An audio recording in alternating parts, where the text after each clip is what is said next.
God gave a promise to Abraham and Sarah, a future, a generation, a son.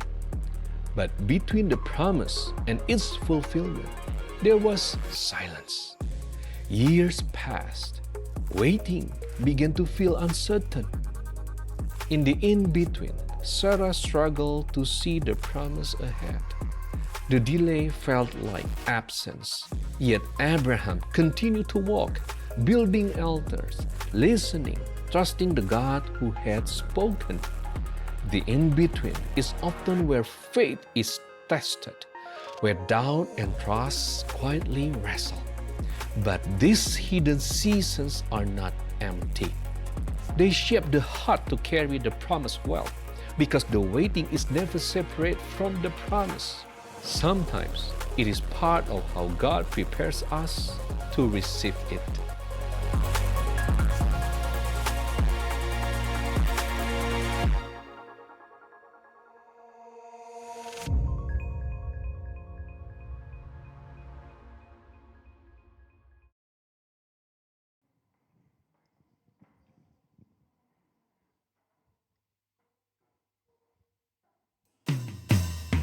Shalom Bapak Ibu Saudara-saudari, mari kita bangkit berdiri, kita puji Allah kita yang luar biasa. Terima kasih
nama Yesus, Yesus Tuhan. Satu nama yang memanggil setiap kita, satu nama yang berkuasa, yang mengubahkan setiap hidup kita, amin. Biarlah Engkau Tuhan yang bertata atas setiap hati kami, atas pujian dan penyembahan kami Tuhan.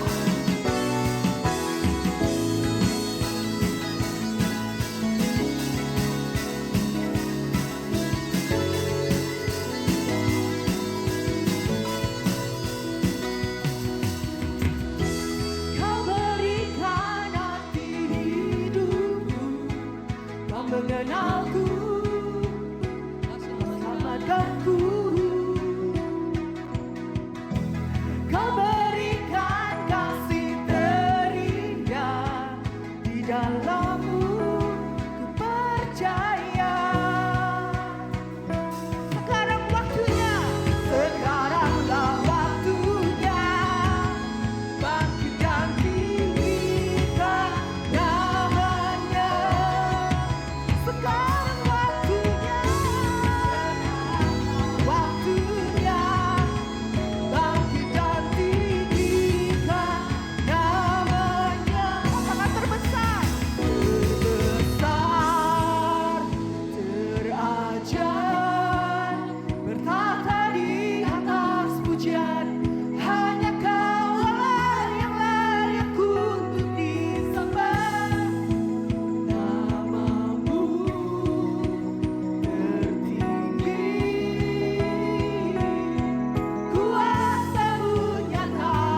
kami dalam kesesakan, Engkau selalu ada dalam hidup kami.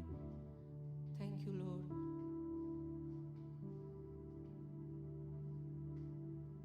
Tetap masuk dalam hadiratnya saudara.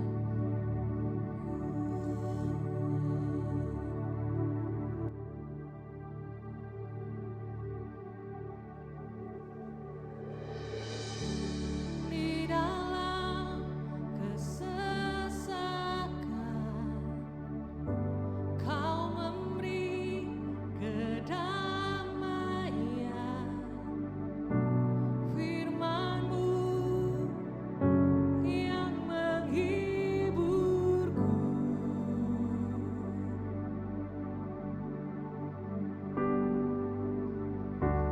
Di dalam keraguan Kau datang menguatkan, janji-Mu selalu sertaku. Semua katakan, Kaulah Tuhan yang berjanji, takkan pernah Kau ingkari. Ku percaya Kau tak pernah gagal. Menghiburkan kami Tuhan, menghiburkan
kami beberapa kali gagal, tapi Kau yang tak pernah gagal, Kau yang selalu setia, Kau yang selalu setia. Thank you Lord, thank you Lord.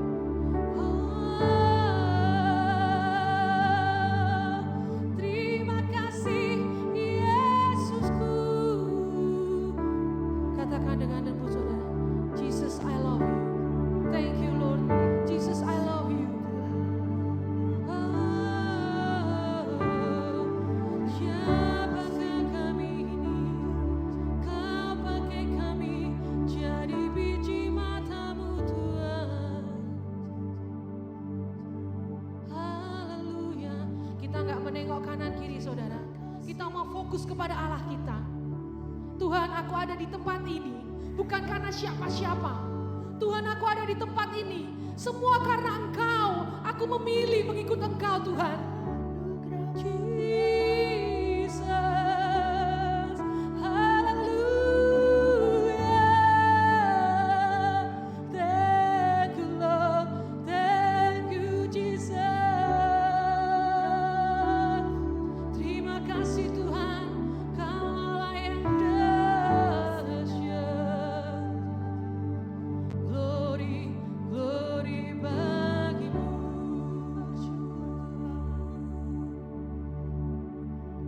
Kita mau katakan semua. I have decided to follow Jesus. No turning back. No turning back. I have decided to follow Jesus. No turning back. No turning back. Come on more. I have decided to follow Jesus. No turning back.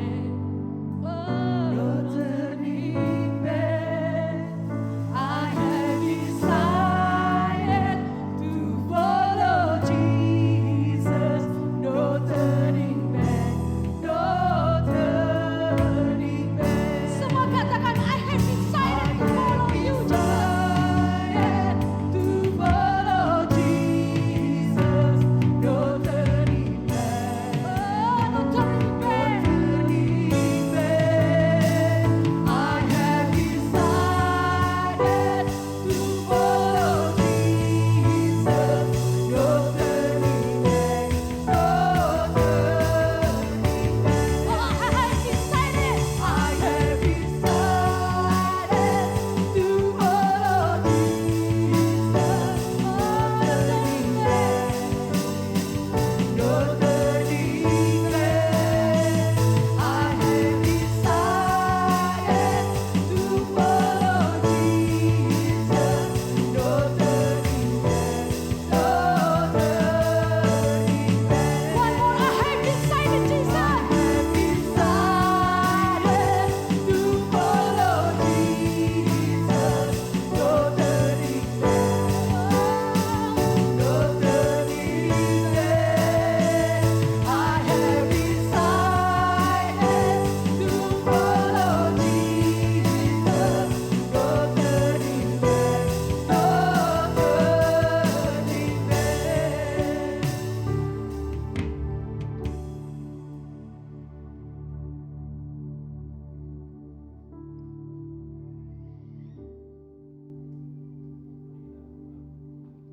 Terima kasih Tuhan atas pagi hari ini yang sungguh luar biasa pada hidup kami Tuhan. Engkau masih memberi kehidupan pada hidup kami. Kami semakin hari semakin Engkau tuntun Tuhan. Engkau arahkan kepada janji-Mu Tuhan, di mana panggilan-Mu yang kekal pada hidup kami Tuhan. Agar kami tetap selalu setia Tuhan, karena Engkau adalah Allah yang setia dalam hidup kami. Kiranya Tuhan pada minggu siang ini kami akan mendengarkan firman-Mu.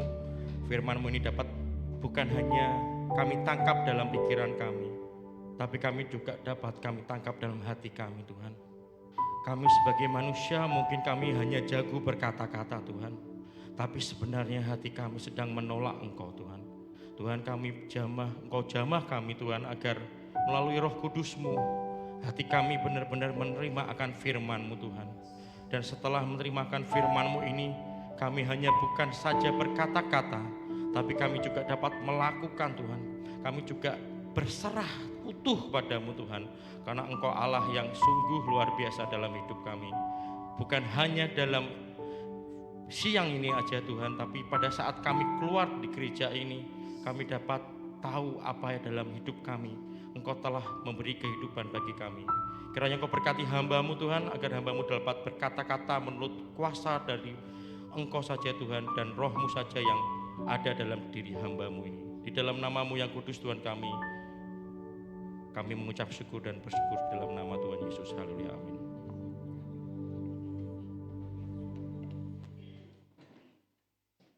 Shalom. Pada minggu ini, tema bulan ini sebenarnya dari EFJF Pusat adalah in between, atau bahasa Indonesianya adalah di antara. Mungkin kita sering di posisi atau kita kenal sekali dengan rasa di antara atau momen di antara.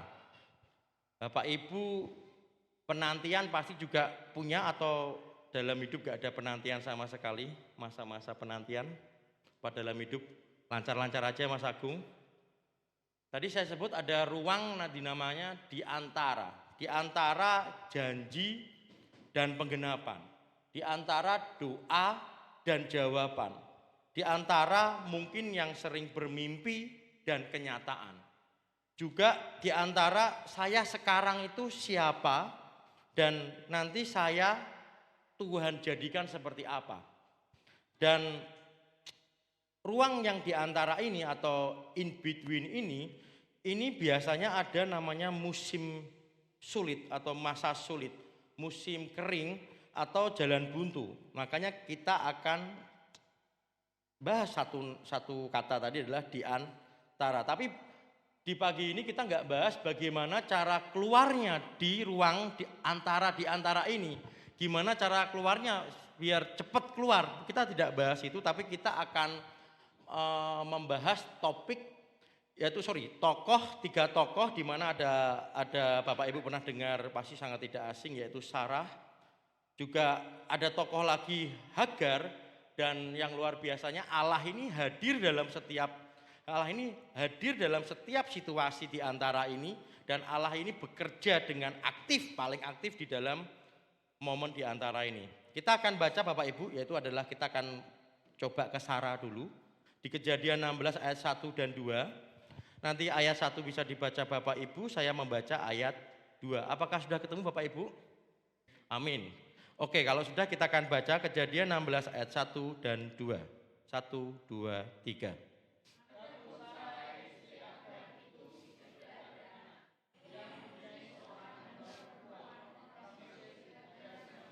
Berkatalah Sarai kepada Abram, engkau tahu Tuhan tidak memberi aku melahirkan anak. Karena itu baiklah hampiri hambaku itu, mungkin oleh dialah aku dapat memperoleh seorang anak. Dan Abram mendengarkan perkataan Sarai.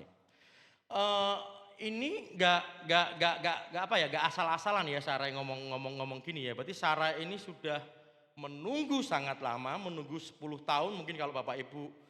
Kemarin saya khotbah di Kejadian 12 janji pertama, yaitu menunggunya 10 tahun, bukan cuma 10 hari ataupun 10 bulan, tapi 10 tahun. Kalau Bapak Ibu baca di Kejadian 16 ayat 3, berarti Sarah ini bukannya orang yang mudah menyerah ya, kita jangan salah tangkap, bukannya dia itu asal-asalan, dia itu sudah menunggu sangat lama. Tadi di ayat 2 kalau bahasa saya tadi agak keras dikit, Tuhan tidak memberi aku melahirkan anak, atau Tuhan menghalangi aku.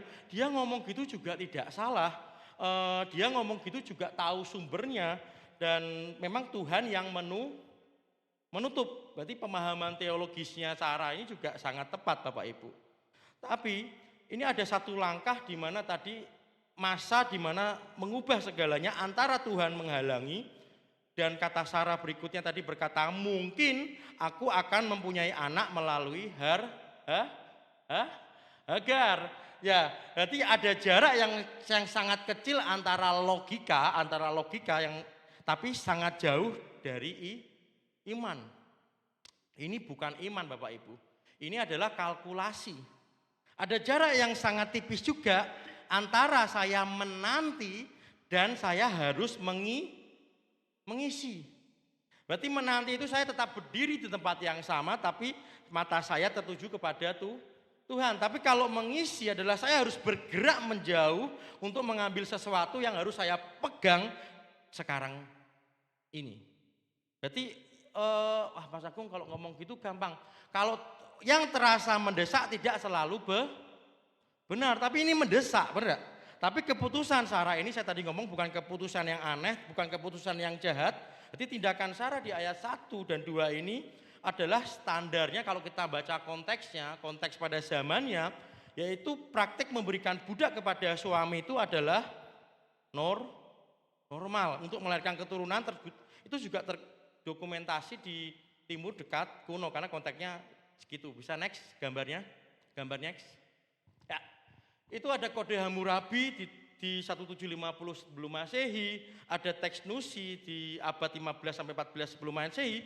Ini juga mencatat hak-hak anak yang lahir atau yang di teks Nusi ini mencatat kontrak pernikahan seorang istri yang mandul secara hukum wajib menyediakan budak bagi kalau yang sekarang masih mau seperti itu, oh enggak ini zaman dulu loh ya, ini sekarang berbeda. Ya, berarti dalam logika budaya zaman dulu, yaitu tindakan Sarah adalah solusi yang bertanggung jawab. Berarti dia bukan pelarian yang tidak bertanggung jawab. Berarti satu-satunya pilihan yang tersisa, tadi saya ngomong setelah 10 tahun menunggu, walaupun Sarah sendiri berkata mungkin. Berarti Sarah sendiri tidak 100% ya yakin. Jadi ini juga Sarah juga bukan merupakan kepercayaan diri, tapi ini adalah keputusasaan yang kita kasih pakaian seperti inisiatif. Jadi kita semua pasti punya solusi, entah saya nggak tahu masa penantian Bapak Ibu tentang apa, saya kurang tahu. Tapi kita punya solusi, kita punya Hagar kita masing-masing, di mana solusi yang kita raih ketika penantian yang sudah terlalu lama, akhirnya sekarang itu mungkin kita mulai scroll sosmed berulang-ulang sampai larut malam, sampai susah tidur. Habis itu mungkin mencari validasi, bahwa hidup saya gak ketinggalan, saya harus update. Saya juga ketemu teman, ketemu keluarga, ketemu semua, saya cari opini sana sini kita kumpulkan sampai kita lupa yang Tuhan sendiri sudah katakan. Dan keputusan bisa menjadi suatu keputusan yang terburu-buru yang kita ambil karena menunggu pasti terasa tidak produktif Bapak Ibu. Berarti bukan karena kita aja, tapi memang masa atau momen di antara adalah itu terasa berat. Lebih baik Mas Agung saya mengisi kekosongan itu terasa lebih aman, terasa lebih nyaman daripada saya membiarkan tetap kosong. Tapi kita harus perhatikan, tadi ada konflik yang lahir atas keputusannya Sarah. Konflik ini adalah konflik yang tidak pernah benar-benar selesai, bahkan jauh setelah Ishak pun nanti lahir juga ada konflik. Mungkin kita juga sama, Hagar kita atau solusi kita terasa seperti solusi, tapi ternyata nanti ke depannya akan ada masalah berikutnya yang akhirnya tidak bisa kita selesaikan karena lebih rumit. Kita akan baca Bapak Ibu, ini ada konflik di mana Hagar akhirnya diusir. Kita baca Kejadian 16 ayat 7 sampai 13. Saya akan baca yang ganjil, Bapak Ibu baca yang genap. Oke. Ayat 7, lalu malaikat Tuhan menjumpainya ke dekat suatu mata air di padang gurun, yakni dekat mata air di jalan ke Syur.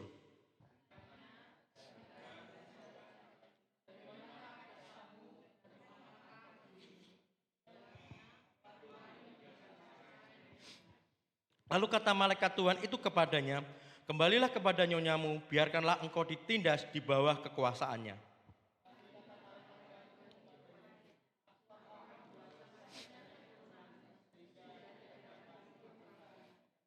Selanjutnya kata malaikat Tuhan itu kepadanya, engkau mengandung dan akan melahirkan seorang anak laki-laki dan akan menamainya Ismail, sebab Tuhan telah mendengar tentang tim penindasan atasmu itu.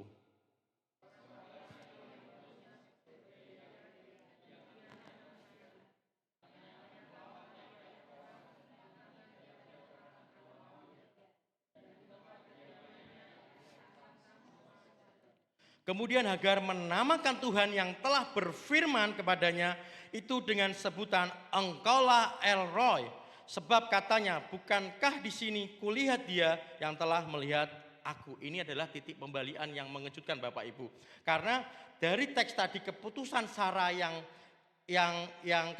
keputusan Sarai tadi, jadi ada sesuatu yang terjadi sesudahnya dan kita mungkin hampir melewatkan dalam baca Alkitab. Di mana Hagar setelah, walaupun sebenarnya Hagar pada saat mengandung, kalau saya baca-baca sebelumnya agak memandang rendah Sarah. Tapi setelah itu Hagar ditindas oleh Sarah. Kalau nggak percaya kita baca Kejadian 16 ayat 6 nanti di rumah.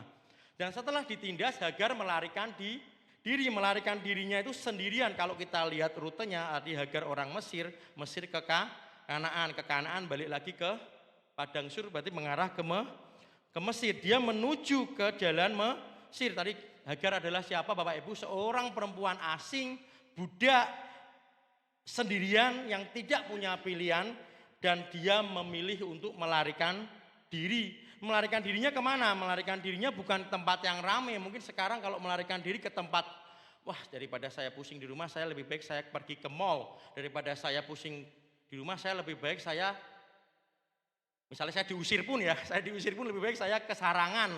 Mungkin lebih baik gitu daripada saya ke Padang Gurun. Berarti melarikan diri ini adalah melarikan diri di tempat yang tidak ada siapapun, di tempat yang tidak ada siapapun yang mengenal Hagar.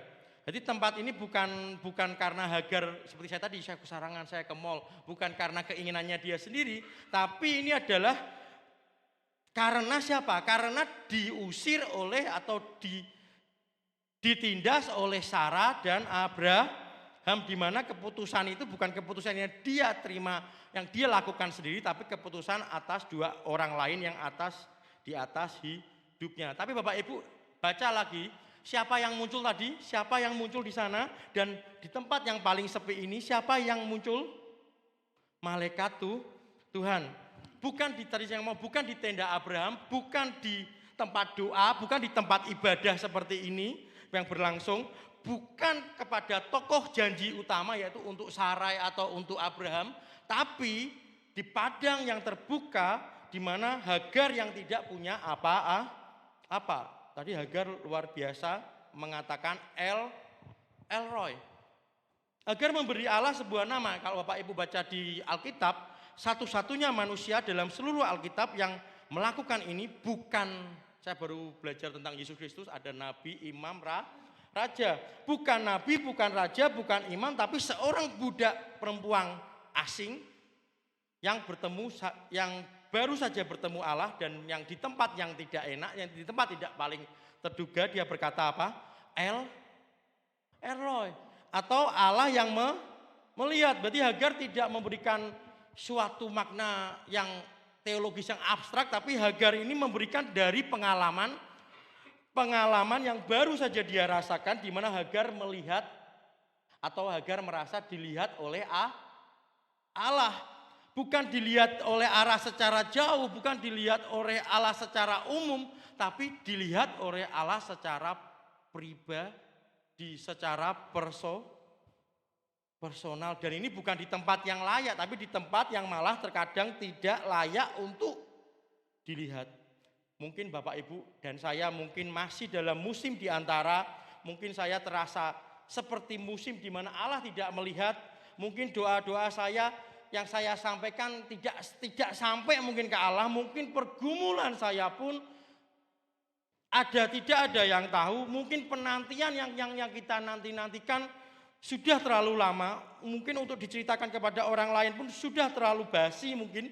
Tapi El Roy berbicara langsung kepada kita bahwa Allah yang menemui Bapak Ibu. Allah yang menemuinya bukan lagi di tempat posisi kita yang nyaman, tapi di padang belantara. Berarti Allah yang sama di mana musim yang mungkin sunyi bagi kita, dari suatu penantian mungkin musim yang paling parah, mungkin musim yang paling sedih di dalam penantian kita, tapi adalah Allah yang menemuinya Bapak Ibu.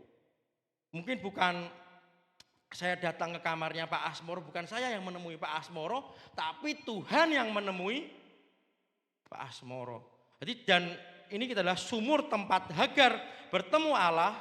Kita disebut nanti kalau Bapak Ibu baca di Kejadian 24, baca di Kejadian 25, itu adalah BR Lahai Roy, di mana sumur milik yang hidup yang melihat aku. Dan sumur ini nanti tahun-tahun kemudian Alkitab mencatat Ishak anak perjanjian yang dijanjikan Allah kepada Abraham dan Sarah juga memilih untuk tetap tinggal di dekat sumur itu. Ishak gak milih Hebron, tempat Abraham tinggal. Ishak juga gak milih Berseba, tapi dia di Kejadian 25 ayat 11, kalau Bapak Ibu tidak percaya, atau Kejadian 24 ayat 62, di sumur itu yaitu Laheroi. Berarti anak yang dilahirkan dari penggenapan janji Tuhan memilih untuk tinggal di tempat mana Allah pernah melihat orang yang paling dilupakan, yaitu adalah Hagar. Apa artinya bagi kita Bapak Ibu? Momen di antara ini mungkin terasa paling sunyi. Mungkin tadi saya ngomong tempat yang mungkin tidak pernah dianggap oleh sesuatu, tidak pernah terlihat dan malah diabaikan oleh manusia, tapi malah kita tidak pernah diabaikan oleh Allah. Jadi dia yang tidak, malah Allah yang enggak melewatinya, malah Allah yang menguduskan tempat itu. Bahkan kelak tempat ini menjadi bagian dari kisah penggenapan janjinya. Dan Ero yang bukan hanya nama untuk momen-momen Hagar di posisi darurat, tapi Allah yang hadir pada padang tersunyimu, yang menjadikan tempat perjumpaan ini menjadi peta rencana yang sungguh besar. Kita akan baca pasal yang 18 ayat 10 sampai 14, akan saya bacakan. Dan firman-Nya, sesungguhnya aku akan kembali tahun depan mendapatkan engkau, pada waktu itulah Sarah istrimu akan mempunyai seorang anak laki-laki, dan Sarah mendengarkan pada pintu kemah yang di belakangnya. Adapun Abraham dan Sarah telah tua dan lanjut umurnya, dan Sarah telah mati haid. Jadi tertawalah Sarah dalam hatinya, katanya, akan berbirahikah aku setelah aku sudah layu, sedangkan tuanku sudah tua. Ayat 13, lalu berfirmanlah Tuhan kepada Abraham, mengapa Sarah tertawa dan berkata, sesungguhnya aku akan melahirkan anak, sedangkan aku telah tua. Ini ayat yang luar biasa Bapak Ibu, ayat 14. Adakah sesuatu apapun yang mustahil untuk Tuhan? Pada waktu yang telah ditetapkan itu, tahun depan aku akan kembali mendapatkan engkau. Pada waktu itu Sarah mempunyai seorang anak laki-laki. Waktu sebelumnya, itu waktu berlalu. Ismail itu lahir pada Abraham usia berapa Bapak Ibu? 86. Ini kurang lebih, saya baca 18 ini kurang lebih usia Abraham 99 tahun. Berarti usia Ismail, usia Ismail berapa berarti? 13 tahun. Sarah hampir 90-an. Wajar kalau sudah mati haid? Wajar sekali ya Bapak Ibu ya. Berarti mereka itu kalau kita lihat dari Kejadian 12 tadi sampai ini itu 24 tahun menunggunya. Lama ya. Berarti ini juga tidak pendek. Dan tadi saya ngomong secara biologis Sarah sudah melewati masa subur. Berarti ayat 11 ini tadi dia ngomong, jadi kita tidak lagi bicara tentang sulit lagi, tapi tentang sudah membahas masalah medis.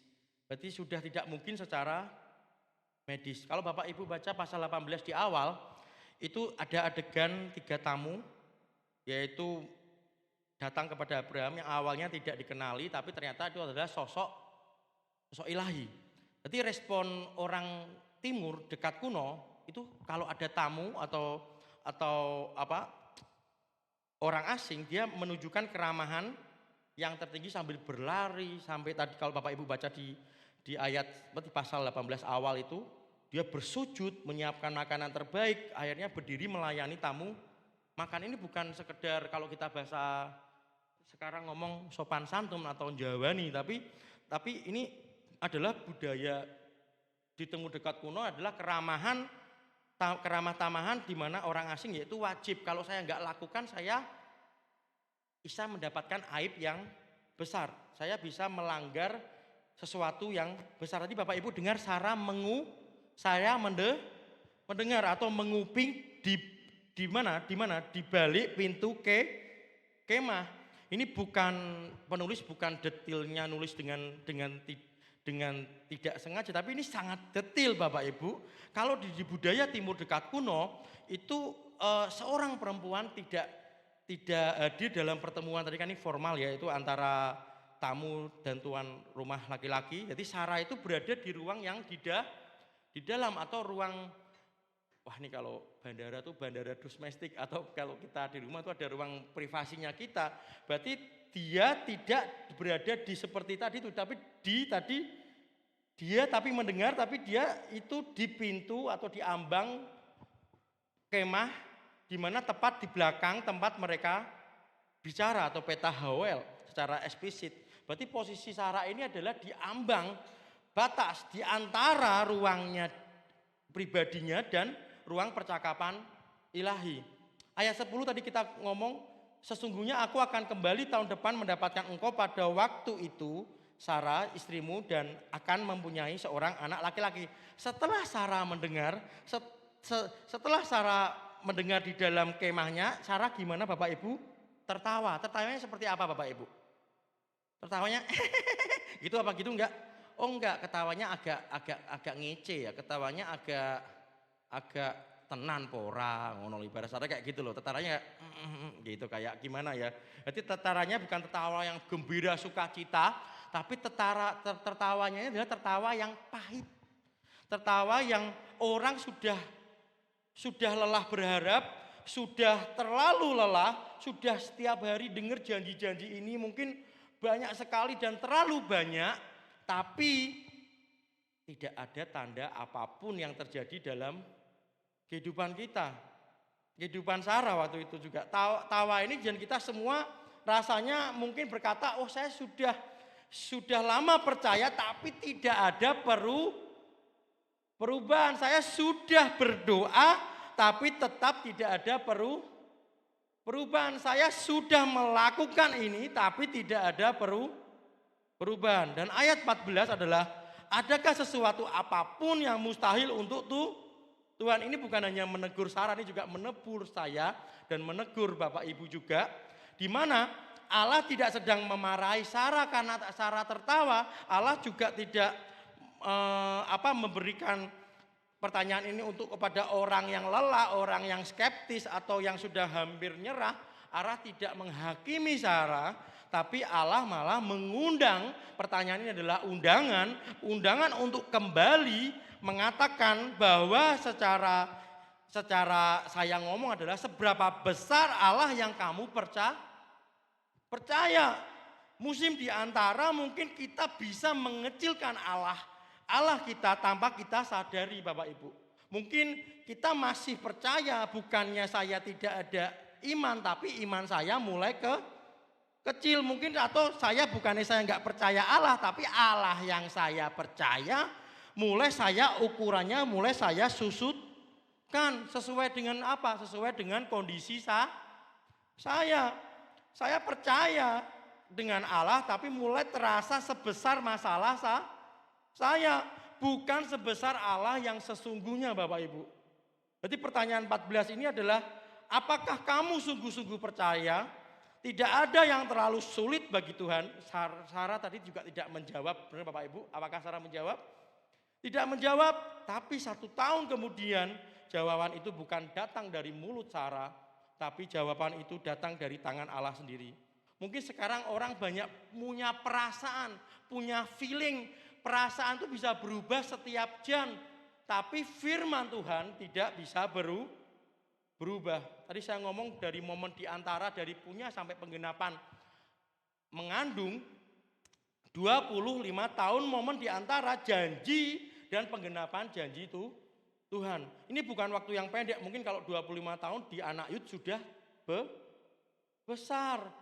Dan mungkin ini tidak berjalan mulus, tidak ada perjalanan yang mulus. Abraham pernah mencoba melakukan jalan di mana jalan pintas lewat Eliezer, tapi Tuhan berkata tidak. Sarah juga pernah mencoba melalui Hagar dan lahirlah Ismail, tapi Allah tetap berkata bukan ini anak perjanjian. Tapi Abraham juga waktu pertama sebelumnya juga pernah keheranan, masa Tuhan saya bisa punya anak dengan Sarah, usia saya sudah segini. Tapi juga itu Tuhan yang ingin, Tuhan yang rencanakan. Sarah juga pernah tertawa pahit yang tadi kita lihat di dalam kemahnya. Tapi 25 tahun momen di antara ini berisi kepercayaan yang kuat Bapak Ibu. Setelah momen di antara 25 tahun ini percayaannya kuat apa enggak? Sarah, Abraham, kepercayaannya goyah, keputusannya salah, imannya berkali-kali aus. Tapi akhirnya bagaimana? Kita akan baca Bapak Ibu penggenapan momen di antara ini. Di Kejadian 21 ayat 1 dan 3 kita baca bersama aja. Apakah sudah ketemu? Kita baca 1, 2, 3. Tuhan memperhatikan Sarah seperti yang difirmankannya, dan Tuhan melakukan kepada Sarah seperti yang dijanjikannya. Maka mengandunglah Sarah, lalu ia melahirkan seorang anak laki-laki bagi Abraham dalam masa tuanya, pada waktu yang telah ditetapkan sesuai dengan firman Allah kepadanya. Abraham menamai anaknya yang baru lahir itu Ishak, dan dilahirkan Sarah baginya. Berarti siapa Bapak Ibu? Kata Hebrew tadi kita sering ngomong Tuhan yang memperhatikan. Itu bahasa Hebrunya pakat, memperhatikan. Ini bukan Allah baru tahu, bukan Allah baru ingat setelah lupa. Allah selama seluruh penantian ini sudah hadir, sudah memperhatikan, sudah melihat setiap air mata Bapak Ibu mungkin pada saat masa penantian itu menangis. Di setiap kegagalan Bapak Ibu, mungkin Bapak Ibu juga ada, Allah selalu memperhatikan, Allah selalu melihat. Dan mungkin malah di setiap momen di antara ini kita merasa paling sunyi. Dan kini Allah bertindak bukan karena dia baru sadar Bapak Ibu. Tapi tadi ada kata pada waktu yang telah ditetapkan. Berarti waktu yang telah dia tetapkan telah tiba. Pada waktu yang telah ditetapkan atau mu'ed. Di Kejadian 18 ayat 14 tadi juga ada ngomong pada waktu yang telah ditetapkan. Allah sudah mengingatkan.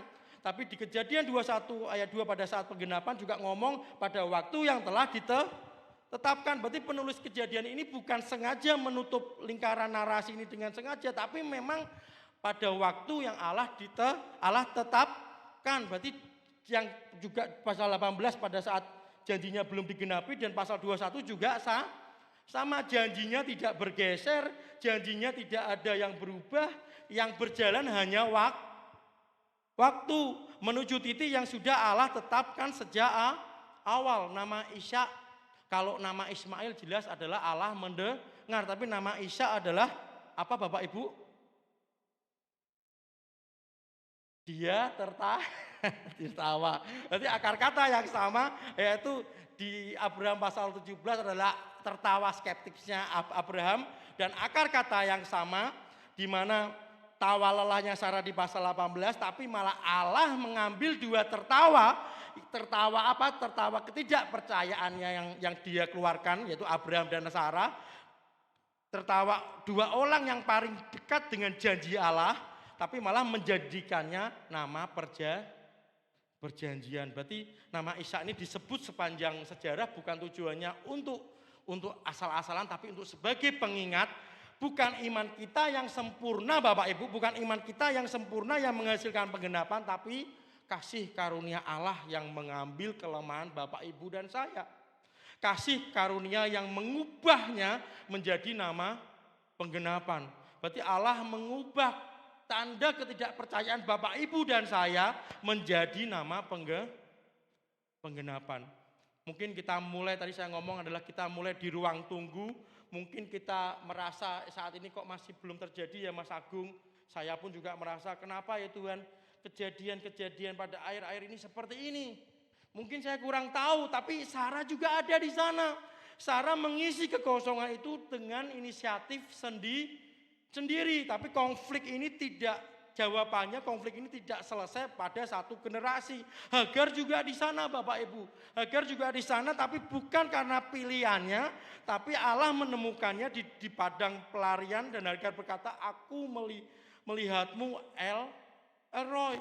Berarti di tempat perjumpaan ini, di tempat yang kudus, yang diingat generasi-generasi berikutnya. Tapi Sarah ada di sana bukan cuma sebentar Bapak Ibu, tawa pahit. Dari kelelahan penantian, mungkin saya nggak tahu, Bapak Ibu mungkin juga berkata, saya sudah nggak percaya Mas Agung. Ternyata juga tidak ada kejadian yang tanda-tanda yang mengarah ke situ. Dan Allah menghadapinya, dan malah bukan suatu penghakiman yang tadi saya sebut, tapi pertanyaan, adakah sesuatu yang terlalu sulit atau mustahil bagiku? Kira-kira Bapak Ibu, adakah sesuatu yang terlalu sulit dan mustahil bagi Tuhan? Adakah sesuatu yang terlalu sulit atau mustahil bagi Tuhan? Adakah sesuatu yang terlalu sulit atau mustahil bagi Tuhan Bapak Ibu? Jadi 3 pasal terakhir di pasal 21, 3 ayat terakhir di pasal 21, ini momen di antara ini bukan jeda dari rencana Allah. Oh ini jeda dulu Mas Agung. Enggak, momen di antara ini memang Tuhan masuk dalam rencana Allah, bukan jeda. Musim di dalam rencananya. Berarti setiap tahap terhubung, dan setiap tahap berikutnya terhubung. El Roy melihat Bapak Ibu. Tadi saya ngomong Tuhan memperhatikan, sudah berjalan, dan pada waktu yang telah Tuhan tetapkan bergerak menuju titik yang sudah Dia tetapkan. Kita akan baca Bapak Ibu ayat ini bersama-sama. Ibrani 11 ayat 11 bisa dibuka. Kita baca. Oke, 1, 2, 3. Karena iman, ia juga dan Sarah beroleh kekuatan untuk menurunkan anak cucu walaupun usianya sudah lewat.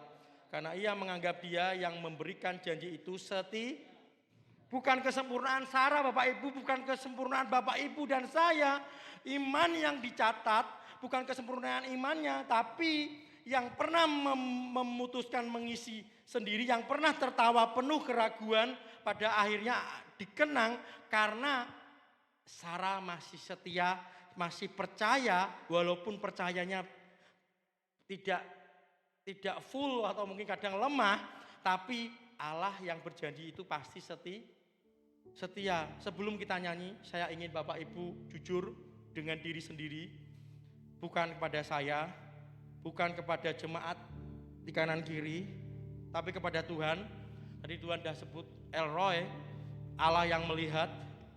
Bahkan mungkin kepada siapapun yang tidak terlihat, tanyakan ke diri sendiri, apakah yang sedang Bapak Ibu isi di dalam momen di antara yang sekarang? Apakah mungkin kita setiap hari mengisi sesuatu ketika janji Tuhan terasa jauh dan belum tergenapi? Apakah saya mengisi dengan scroll, atau mungkin menonton sinetron tiap hari, atau mungkin apapun yang Bapak Ibu lakukan, mungkin nonton bola, atau mungkin apa yang tidak ada berhentinya? Apakah Bapak Ibu datang ke teman-teman? Apakah Bapak Ibu datang juga ke mentor? Atau Bapak Ibu malah datang ke Pak Pendeta untuk mencari opini orang yang terus kita kumpulkan? Apakah keputusan, mungkin Bapak Ibu sudah mengambil suatu keputusan yang kita ambil terburu-buru, karena Mas Agung ngapain kita nunggu, kita itu harus produktif. Kalau menunggu itu tidak produktif. Atau apakah mungkin di dalam hati kita, mungkin mulut berkata saya aman Tuhan, saya aman Mas Agung di dalam Tuhan, saya yakin Tuhan memelihara hidup saya, tapi hati kita khawatir, hati kita lebih kita putar-putar sampai kita kadang tidak bisa tidur, kita di dalam malah mungkin kadang mimpi pun sampai kita memimpikan yang kita khawatirkan. Dan apakah itu dapat membuat kita lebih dekat dengan Tuhan Bapak Ibu, atau malah kita menjadi lebih jauh dengan Tuhan? Tapi Tuhan memberikan satu pertanyaan Bapak Ibu. Tuhan memberikan satu pertanyaan, ini bukan dari saya, di mana Tuhan ajukan pertanyaan ini juga kepada Sarah yang lelah, yang sudah tidak bisa berharap, yang sudah tertawa dengan pahit. Tuhan memberikan satu pertanyaan kepada Bapak, Ibu, dan saya. Adakah sesuatu yang terlalu sulit atau mustahil bagi Tuhan, Bapak Ibu? Adakah sesuatu yang terlalu sulit atau mustahil bagi Tuhan, Bapak Ibu? Ini bukan pertanyaan teologis, Bapak Ibu. Ini juga bukan katesimus. Tapi ini adalah pertanyaan yang menuntut dari jawaban kita yang paling jujur pada pagi ini, Bapak Ibu. Di mana untuk penantian kita yang mungkin sudah bertahun-tahun, mungkin secara medis susah, mungkin juga secara ekonomi susah, mungkin juga secara apapun dunia katakan susah. Untuk yang kita doakan yang sudah sampai tidak tahu harus pakai apa kata-kata apa lagi yang aku harus doakan. Tapi pertanyaan dari Tuhan, adakah Bapak Ibu, adakah sesuatu yang terlalu sulit bagi Tuhan? Maka dari itu saya mengundang Bapak Ibu, mungkin kita dalam setiap hari kita membuka apapun yang kita buka untuk mengisi kekosongan kita. Mungkin kita buka firman terlebih dahulu. Tapi bukan firman ini bukan untuk menceklis, oh saya pagi hari harus baca firman, checklist. Tapi ini bukan cuma kewajiban rohani, tapi ini adalah karena Elroy melihat Bapak Ibu. Karena Elroy berbicara melalui firman-Nya. Dengan kita membuka firman dibandingkan membuka yang lain. Ketika kita sedang berkata kepada Tuhan, saya mau dengar suaramu lebih dulu Tuhan. Saya mau dengar suaramu lebih dulu Tuhan. Sebelum suara orang lain, sebelum suara lain-lain Tuhan. Ini bukan suatu pergeseran yang Bapak Ibu akan lakukan. Ini adalah pergeseran yang mengubah arah seluruh hidup kita. Bapak Ibu, keluar dari pintu gereja ini, Tuhan sudah berjalan. Tuhan sudah memperhatikan. Bahkan mungkin tadi pagi, bahkan mungkin belum kita berdoa. Bahkan mungkin sebelum kita membuka mata kita, tapi Tuhan sudah ada di sini memperhatikan seluruh perjalanan kita, seluruh pekerjaan kita, seluruh kesehatan kita. Setiap momen di antara mungkin terasa sulit Bapak Ibu, tapi pada waktu Tuhan yang bergerak terus, pada waktu yang Dia tetapkan tidak berubah karena kondisi kita, tapi Dia yang memulai janjinya dan Dia yang akan menggenapinya Bapak Ibu. Bukan pada waktu Bapak Ibu dan saya, tetapi tepat pada waktunya. Maka dari itu kita jangan mengisi kekosongan kita, kekosongan di antara ini dengan suara yang paling keras, tapi harus pegang firman-Nya. Sebab langit dan bumi akan berlalu, tapi perkataannya, tapi firman-Nya tidak akan pernah berlalu. Mari bangkit berdiri Bapak Ibu.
Tuhan atas firman-Mu yang sungguh besar dalam hidup kami Tuhan.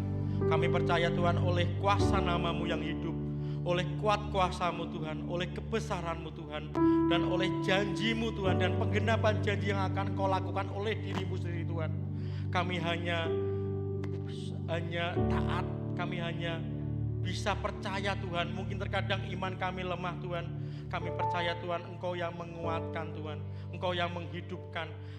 Kami sampai hari ini bukan karena kuat dan gagah kami, tapi semua karena kasih karunia-Mu Tuhan. Kasih karunia-Mu yang selalu mengambil setiap kelemahan kami. Kasih karunia-Mu yang selalu mengambil ketidaksempurnaan kami Tuhan. Untuk Kau ubahkan menjadi sesuai dengan janji-Mu Tuhan. Di dalam nama-Mu yang kudus Tuhan kami, Yesus Kristus, kami mengucap syukur dan berdoa. Amin.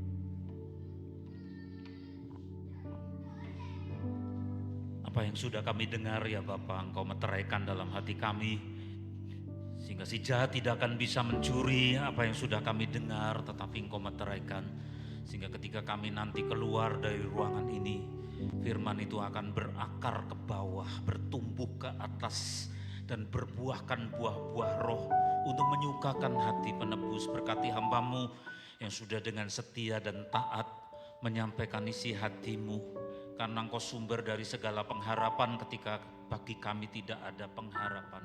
Karena Engkau satu-satunya pengharapan kami. Meski dunia berubah, tetapi Engkau satu-satunya pengharapan itu. Bapa, kami hendak mempersembahkan persembahan apa yang hendak kami himpun, bukan sebagai kewajiban, tetapi sebagai tanda cinta kami kepada Engkau. Dan akan dikumpulkan, dihimpun dengan terhormat, dan akan dipakai untuk mendukung pekerjaan pelayanan di dalam gereja ini. Satu-satunya pengharapanku.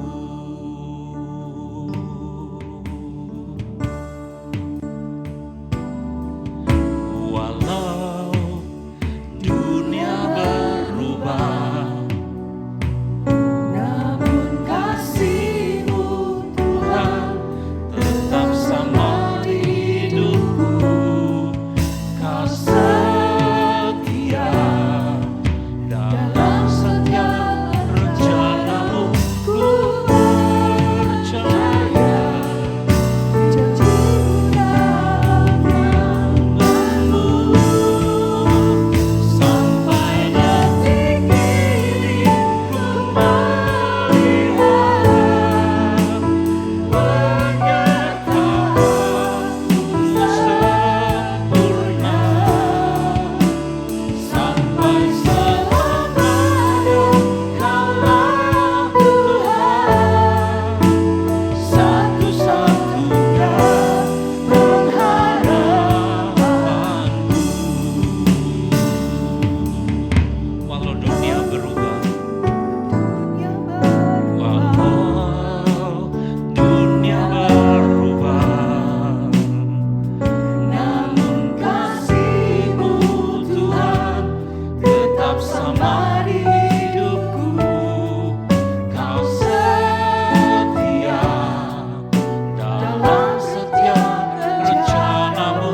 Ku percaya hidupku dalam tangan-Mu sampai detik ini. Ku melihat penyertaan-Mu sempurna sampai selamanya. Kaulah Tuhan, satu-satunya pengharapanku.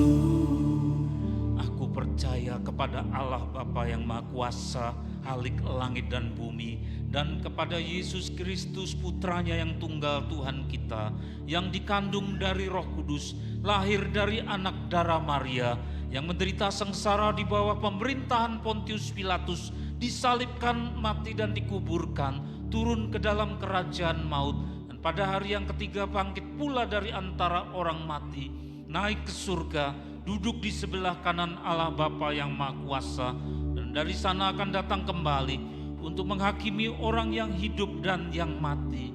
Aku percaya kepada Roh Kudus, gereja yang kudus dan persekutuan orang-orang kudus, pengampunan dosa, kebangkitan orang mati, dan hidup yang kekal. Bapa kami yang ada di surga, dikuduskanlah namamu, datanglah kerajaanmu, jadilah kehendak-Mu di bumi seperti di surga.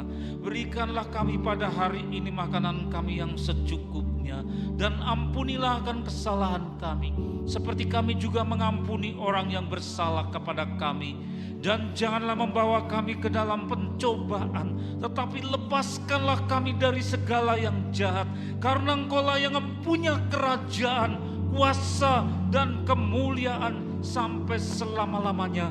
Kami angkat kedua belah tangan kami, mengarahkan hati kepada Engkau Tuhan. Inilah seluruh jemaat-Mu Tuhan yang hadir dalam ibadah ini, dari yang tua sampai dengan anak-anak. Tilik mereka, jamah mereka oleh kuat kuasa yang dicurahkan, kemurahan-Mu, rahmat-Mu, berkat kemenangan, berkat kekuatan, berkat pemulihan, berkat penyembuhan, mujizat-mujizat yang Kau kendaki pada saat waktu Allah, di dalam nama Allah Bapa di surga, kasih karunia Tuhan Yesus, serta penyertaan oleh Roh Kudus yang memeteraikan kami menjelang hari penghakiman.